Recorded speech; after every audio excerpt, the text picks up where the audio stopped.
मैं कारगिल हूँ। मेरे पास 6000 फीट से 18,000 फीट ऊंची चोटियां हैं। इन चोटियों पर 1999 में पाकिस्तानियों ने कब्जा किया, लेकिन भारतीय सेना के वीरों ने सर्वोच्च बलिदान देकर मुझे उन कायरों और धोखा देकर कब्जा करने वालों से मुक्त कराया। आज इस विजय दिवस पर जानते हैं कारगिल के चोटियों पर लड़ी गई जंगों के बारे में, लेकिन उससे पहले इस वीडियो को लाइक और सब्सक्राइब जरूर कर दे। मैं कारगिल हूँ, सिर्फ एक शब्द नहीं, स्थान नहीं, पूरे देश की भावना जुड़ी है मुझसे। मैंने वीरता देखी है, सर्वोच्च बलिदान भी। मेरे दो तरफ इस धरती के दुश्मन बैठे हैं, एक पाकिस्तान, दूसरा चीन। गिद्ध की तरह नजर गड़ाए, कैसे मौका मिले और ये मुझ पर अपने झंडे गाड़ दें। कोशिश की भी 1999 में, लेकिन दुश्मनों की चिता जलाई हमारी सेना के चीतों ने। मेरे कंधे और सिर पर बैठकर घुसपैठियों ने जंग शुरू तो मई में की थी, पर मैं देख रहा था कि कैसे फरवरी से ही तैयारी शुरू कर दी थी उन कायरों ने। कायर इसलिए कह रहा हूं क्योंकि छिपकर कर रहे थे। फरवरी में उनकी फौज की 4 से 7 बटालियन भारतीय सीमा पार करके मेरी तरफ आई थी।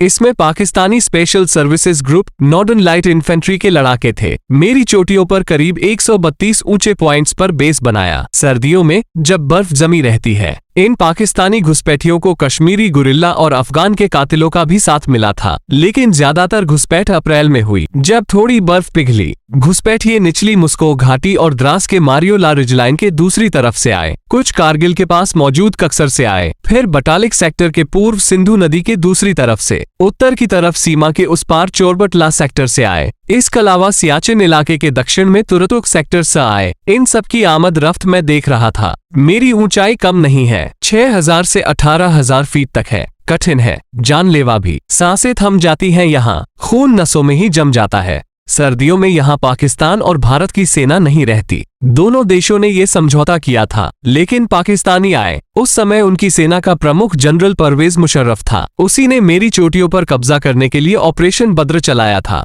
मकसद था श्रीनगर लेह हाईवे को काट देना, ताकि दोनों देशों के बीच की सीमा की दिशा बदल जाए। वैसे तो मेरे पूरे फैलाव में कुल 23 चोटियां हैं। सबसे ऊंची चोटी है 5,608, 18,399 फीट ऊंची। सबसे छोटी है बारडम, करीब 14,964 फीट ऊंची। घुसपैठियों का इरादा सभी चोटियों पर कब्जा करना था। अब तोलोलिंग की जंग के बारे में जानते हैं। मेरी ये चोटी द्रास सेक्टर में मौजूद है, श्रीनगर लेह हाईवे के ठीक सामने। तोलोलिंग पीक्स पर 2 पॉइंट्स हैं, पॉइंट 5140 और पॉइंट 4875। ये चोटियां तोलोलिंग चोटी के पश्चिम में हैं। यहीं पर हमारे भारतीय जवानों ने सबसे ज्यादा सर्वोच्च बलिदान दिया। ये चोटियां आसान नहीं है, 16,000 फीट ऊंची हैं। सांप जैसे रास्ते हैं यहाँ, लेकिन घुसपैठियों ने ऊपर के हिस्सों पर कब्जा कर लिया था। यहाँ पारा -5 से -11 तक रहता है। खुद ऊपर चढ़ना मुश्किल होता है, अगर साथ में हथियार हो तो और मुश्किल। ऊपर बैठे घुसपैठिए इसी का फायदा उठा रहे थे। भारतीय वीर एक इंच आगे बढ़ रहे थे, लेटकर। भारतीय सेना ने अपने 13 JAK राइफल्स, 18 गढ़वाल राइफल्स और 1 नगा को 3 तरफ से हमला करने को कहा। साथ ही आर्टिलरी फायरिंग होती रही। भारत की तरफ से गोले बरस रहे थे। यही वो समय था जब कैप्टन विक्रम बत्रा ने हाथों से लड़ाई करके 4 घुसपैठियों को मार गिराया। इसके बाद कैप्टन SS जम्वाल ने आखिरी हमला बोला, 7 संगड़ उड़ाए, पाकिस्तानियों को वापस भगाया। मैंने देखा कि अगले कुछ दिनों में भारतीय सेना के वीर जवानों ने रॉकी और ब्लैक टूथ पर वापस कब्जा जमाया, पाकिस्तानियों को ढेर किया और भगाया। यहाँ पर सिपाही के आशुली शहीद हुए। वो ब्लैक टूथ पर तिरंगा लहराने के लिए एक क्लिफ पर रस्सी बांध रहे थे, तभी दुश्मन की गोली से बलिदानी हो गए। इसके साथ ही पॉइंट 5140 और बम्प 9 और 10 पर भारत ने फतह हासिल की। अब बात करते हैं टाइगर हिल की जंग की। सबसे ज्यादा चर्चा इसी की होती आई है।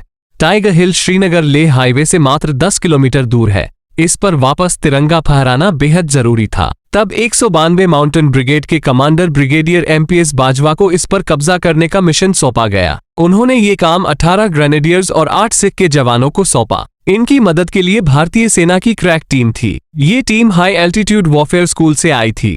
इसके अलावा आर्टिलरी और कॉम्बैट सपोर्ट दिया जा रहा था, क्योंकि यह चोटी 16,500 फीट ऊंची थी।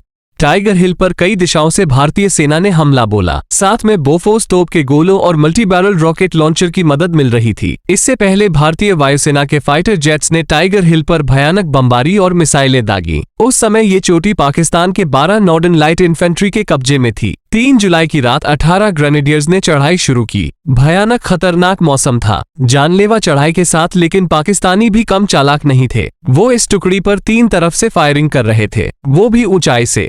तब कैप्टन सचिन निम्बालकर को एक कंपनी के साथ पीक से 100 मीटर नीचे सिक्योर करने को भेजा गया, जबकि यह बेहद खतरनाक था। लेफ्टिनेंट बलवान सिंह की घातक प्लाटून पीक से मात्र 30 मीटर नीचे थी। बोफोर्स की बमबारी का सहारा लेकर दोनों कंपनियों ने चोटी की तरफ चढ़ाई शुरू की। उन्होंने दुश्मन को ऐसा चकमा दिया कि वो आज भी उसके बारे में सोचकर दहल जाते होंगे। उधर पाकिस्तान ने भी शेलिंग शुरू कर दी थी। इससे दोनों तरफ के सैनिकों की जान जा रही थी। पाकिस्तान को हराने के लिए उनकी सप्लाई लाइन तोड़नी जरूरी थी।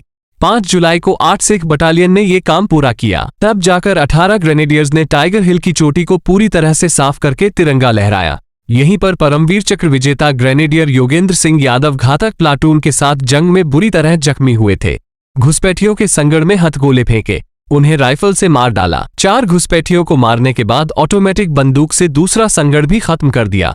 कारगिल की जंग अब अंतिम दौर में थी। टाइगर हिल पर तिरंगा लहराने के बाद अगला टारगेट था पॉइंट 4875। ये मुस्को घाटी में मौजूद चोटी है। वैसे तो यहाँ पर कई खतरनाक चोटियां हैं, लेकिन पॉइंट 4875 से नेशनल हाईवे का 30 किलोमीटर लंबा इलाका दिखता था, यानी यहाँ से किसी भी तरफ हमला किया जा सकता था। 79 माउंटेन ब्रिगेड के ब्रिगेडियर रमेश कक्कर को यह मिशन सौंपा गया। 2 कंपनियों ने फ्लैट टॉप पर पहुंचकर अलग अलग दिशाओं से दुश्मन पर हमला किया। मीडियम मशीन गन की मदद से ताबड़तोड़ फायरिंग की। यहाँ पर कैप्टन विक्रम बत्रा कमांड में थे। इसके बाद कैप्टन बत्रा ने 5 घुसपैठियों को आमने सामने की लड़ाई और हाथ की लड़ाई में मार गिराया, लेकिन खुद भी शहीद हो गए, जिसके लिए उन्हें मरणोपरांत परमवीर चक्र से सम्मानित किया गया।